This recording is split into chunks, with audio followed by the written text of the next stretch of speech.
All right, today I will be arguing that it is morally impermissible to buy sex and produce pornography. In order to do this, I have a couple of premises. First, if a practice wrongfully harms a group, then participation in that practice as a consumer or as a producer is morally impermissible when that participation in that practice is both avoidable and unjustified. My second premise would then be that the practices of pornography and prostitution both harm women as a group in general by objectifying them and subordinating them in society. My third premise would then be that buying a prostitute or buying sex and producing porn are both participation in said practices.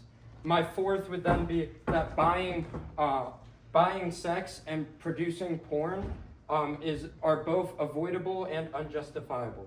So therefore, buying sex and producing porn are morally impermissible. Now, there's a couple things I want to clarify about my argument. For the sake of this argument, I'm specifically talking about a male buying a woman for sex, and I'm specifically talking about producing porn that, in a way, that projects objectification of women. What else? Oh, I also want to clarify, because it can be a little confusing. For both the practices of porn and prostitution, I view it as three kind of contributors to the practice. There's the buyer or the consumer. Then there's the seller or the prostitute themselves or the actress or actor. And then there's the kind of ringleader for prostitution and the producer for porn. And so for the case of this argument, I'm not saying it's morally impermissible for either the seller or the prostitute or the performer, because oftentimes they are forced, and so it's not unavoidable for them, so my argumentation doesn't apply. And I'm mainly focused on the buying a prostitute, so being the buyer in the prostitution, and producing the porn, because I also think that there are some cases that it could be permissible to watch porn, potentially. And I don't necessarily think my argument follows that. I think I'll open up to questions now. Okay. So can I just ask, this is just like me recapping Yeah. what you said. So what's wrong, the target of your argument is the production of porn or the facilitation of prostitution as you said, a ringleader, the role that person plays? I'm mainly focused on the production of porn and then the buyer, so whoever's buying a woman for sex, a man buying a woman for sex, I think they're also morally wrong. And then, but for porn, I'm just focused on the production, the producer of porn. Does that make sense? That's an interesting disanalogy. So why is the consumer of porn off the hook, whereas the consumer of prostitution is not off the hook? Yeah, I don't necessarily think they're 100% off the hook. I just thought that because I think there's some other objections to why viewing porn could be permissible, like more health benefits and stuff like that. And that's not really where I wanted to take my argument. So I kind of wanted to just focus on the buying of the prostitute, but I wanted to add the production of porn because I wanted to show that it's not just, it doesn't necessarily have to be 100% the physical act between two people, and even doing it online, pornography is still wrong, producing it is still wrong. Does that make sense? Or not? But I can also argue that the viewer of the porn is more is okay. So you're just bracketing that. That's I'm just bracketing. So maybe that's wrong too, and maybe your argument is too. But you're just focusing. I want to focus more on just the buyer of a prostitute and the producer of pornography. Okay, and those are both bad and wrong because they cause harm. And the specific, go ahead. Because they contribute to the practices that cause harm. Okay, so they contribute to some kind of structure. Yeah, the structure or the institutions of pornography and prostitution, which there's been hundreds of studies on both of those that show that they allow men or make men objectify women, both the people that are doing it, but then also the way that men would discuss with other men about women. The objectification of that helps create this subordination of women in society that causes them, to maybe not get hired as much, not get paid as much, not get into education as much, and that kind of stuff. Okay, so objectification of women, tell me what that is. So objectification is to view a person as a thing for use, right? So by buying a prostitute, it's reinforcing and sustaining the idea that women can be bought and are just objects for men to use. And so that, I think, is morally wrong and leads to their subordination in society, and is actually a part of their subordination in society. So, Kant has this distinction between using someone as a means and like treating them as an end in themselves. Yeah. I don't know if you talked about that in this philosophy school. Okay, so so big distinction, and like one thing that's interesting to talk about is like, so there's something about objectifying women that's kind of similar to using someone as a means. Like those ideas are somehow connected. Yeah. But there's this tricky thing that like I want to get a little bit more clear on, because if you're the barista at Starbucks, like there's a sense in which people are using you as a means, right? Because they want you to like write their name on the cup and get them a coffee and hand it to them. Like you're being used for that purpose. And like, I teach Introduction to Moral Philosophy, and there's a certain sense in which like I'm being used to do this thing. I'm supposed to teach them Introduction to Moral Philosophy and give some grades, and like people aren't interested in me as an end in myself per se. I'm like providing this service. Yeah. And that's fine, right? There's nothing wrong with that. Yeah. So I just want to get clear, like women do all different kinds of jobs. Yeah. And there's, in a broad sense of being used as a means, like whether I like give pedicures or teach Introduction to Moral Philosophy or like whatever, I work as a barista at Starbucks, there's a sense in which I'm being used as a means. Now, objectified is something different from that. Yeah. And so, given that you're singling out, like if I understand you correctly, there are certain kinds of structures where women are being used in a certain way. That's objectification, and that's harmful. For and sure. I want to understand why. Like, why is the circle being drawn? Why is the circle around being these about jobs? the objectification? Yeah. So the circle, for another example that you might give, is like a fashion show, like women as fashion models. You could view that as a great example. as being Very good. objectification.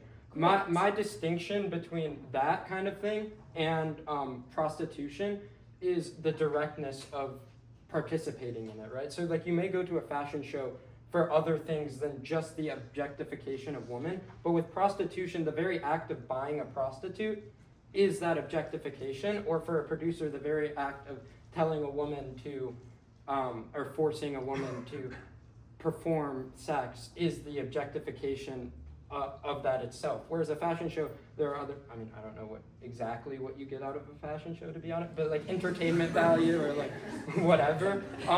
So we want to know which outfits are cute. Yeah, okay, yeah. So then you're getting that out of it, and it's not just, does that kind of answer your question of the line being drawn is kind of that direct, like the very act of doing it is the harm itself, right? For prostitution, the very act of buying a prostitute is the harm of objectifying them, and that perpetuates and sustains the objectification as women as a group in total because of how that man or their male friends may view women in the future. But I still just don't, like, I think there's something intuitive that you're onto, but I'm not sure I just totally understand, like, why. I think your example of the fashion show is great, or, models. Mm-hmm. Being there's a certain sense in which, like, a woman who's a model is being objectified. She's being like, that's a way that people use the objectification language. Yeah, but I guess that's but not. you want to draw a line. That's not like the objectification, I would say. And that's what I'm trying right? to understand, because I think the difference is like the objectification, like maybe it's the sole purpose of that, right? So if you're getting like other things out of it, maybe it's different because it's like not necessarily like the sole purpose. But if you ask someone who's hiring a prostitute, why are you hiring this prostitute? He's not going to say in order to objectify her. No, but he's going to say in order to buy sex. And the very act of buying a person for them is the objectification. Whereas when you go to a fashion show, like you're buying, you know, the experience or whatever, and that is like inherently different than the act of buying a prostitute. No.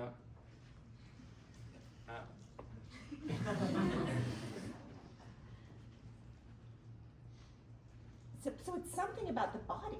Yeah, I mean, I just think like sex is also implicitly like different than other means. Like you don't. This is you what don't, I kind okay. of wanted you to say, because I feel like you gotta say something No, like that, or I just don't. No, I meant to say understand. that. Like you could also like think of it as like a performer, like you're objectifying like, you know, an actor in a play or whatever. But because sex is just inherently different and more intimate, I think that it's also like different in that sense, right? So yeah, so I mean, it seems like that's something like that is Yeah. going on, and then I think someone who doesn't agree with you is going to say, not everybody feels that way. Like so What do you mean? some women who want to do sex work, they feel like it's empowering for them, Yeah. and they feel like they're in control of it, and they feel like it's good for them, and they feel like they're not harmed. Yeah. And so, But what do you say it's still- to that? so it doesn't, to me, it doesn't matter. I fully like grant the fact that they can consent to it. They even feel empowered by it. They even get an enormous amount of pleasure. But my argument is that no individual pleasure by the prostitute themselves or the buyer can outweigh the group harm that is done. Until to you women got as the a group. harm. So the group Like what harm is done to me? I mean, I just think like women as a group, it is like there are studies to show that like they get paid less and they have less job opportunities. And so because that is done to group and they are subordinated, which basically means they're considered as like a lower level in the system of our society, then because of that, and that is caused by, or objectification is like a part of that. And so adding to that objectification is morally wrong, even if that individual may like get something out of it. Okay. And yeah. So this, I mean, it sounds like, so when I said to you, like, what about these people that say, like, I'm not being harmed, this is the work I want to do, I like this work, it's empowering for me, Yeah. I don't feel like I'm being objectified. You say that doesn't matter because there's like this deeper structural problem, which is like when women are sex workers and when there's porn out there, that changes the way people treat women in general. Yeah. And that changes what opportunities women have. Yeah. Exactly. That sounds like an empirical claim. What do you mean by that? It just sounds like we could. It's not like. It seems like it's like scientifically testable. Like we could look at different societies Yeah, I'm talking. that treat sex work and pornography differently and view it differently, and we could see whether that impacts like what salaries women have. Yeah, I mean, maybe we could, but because we haven't, and I actually looked at a couple of studies, particularly by this guy named Wright. He had actually did two, one in 2016 and then one in 2024 on pornography and how that like changes the view of men and how they objectify women because of that, and then also how that corresponds to how they would talk to other men and how just like they view socially and how we view women socially as a group. And he concluded that it does have actual harm to women as a group, the institution of porn. And then similarly, there was the Western Criminology Journal that basically said the same thing for prostitution. So because of our society, like today, I would say like there is ample scientific empirical evidence that proves that connection. Good. So there is empirical work. Yeah. So it is an empirical claim, and there actually is empirical work that shores this up. Yeah. Okay. Good. How are we doing, Nana? Yep, 5 minutes Fine. still. Okay. Okay. So that's good. That's good. So here's another question. So this is like going back to the instrumental intrinsic distinction. Yeah. So sometimes when people like are sympathetic to Kant and are sympathetic to drawing this like using as a means, treating as an end in themselves, like they're not really interested like Kant famously is just not interested Yeah, in and like, women, yeah. oh, sorry, yes, Kant's also famously not that interested in women. Sorry. He loved his mother. He did love his mother, but no, I was just gonna say, like, he doesn't really care. Like, so lying for Kant, intrinsically wrong. If you lie to someone, you're treating them as a means, intrinsically wrong. Yeah. Well, what if it's the axe murderer at the door, and they say, is your father home? Can you lie to the axe murderer? And like, famously, Kant said no. Yeah. It's an absolute prohibition. So he's not interested in the consequences of telling a lie. He's interested in like, it's just intrinsically wrong. Yeah. It's always wrong to lie when you're treating someone as a means, no matter what follows from that. That's what Kant thought. And some people who are going to be like against things like paying for sex or using prostitution, they're going to not be interested in like what the using pornography is wrong because of like the downstream consequences for other women or something like that. They're not going to be interested in that. They're going to want to say it's intrinsically wrong.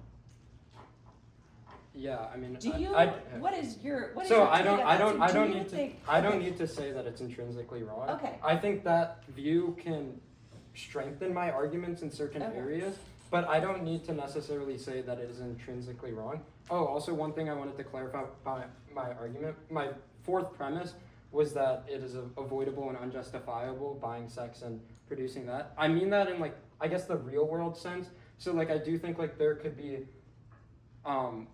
so like I would concede that if there was a greater good case of like, say a cop is buying a prostitute to get into the prostitution ring to end this whole prostitution ring, I would be okay saying that that is morally correct to buy the prostitute in that sense, because the good of ending that prostitution raise not outweighs, they're like different scales, but like the good that comes out of it is greater than that. But like in real world and pragmatic sense, like I don't think any good that an individual can get, either the buyer or the prostitute themselves, can outweigh the harm, the group harm that we talked about earlier.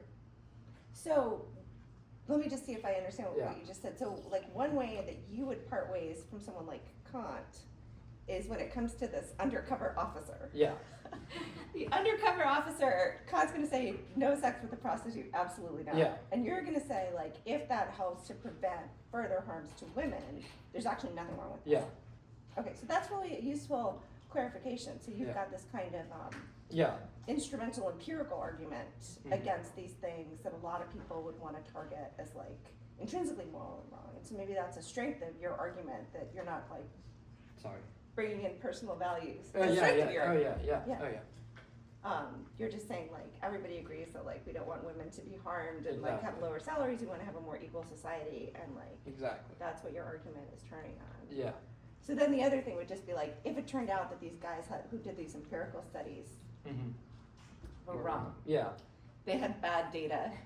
And in fact, like, the people who say like, let women do whatever they want to do, if they would, it's like, make more choices available for women, that's better. If that turned out to be correct as an empirical matter, would you say it's still wrong? Or why?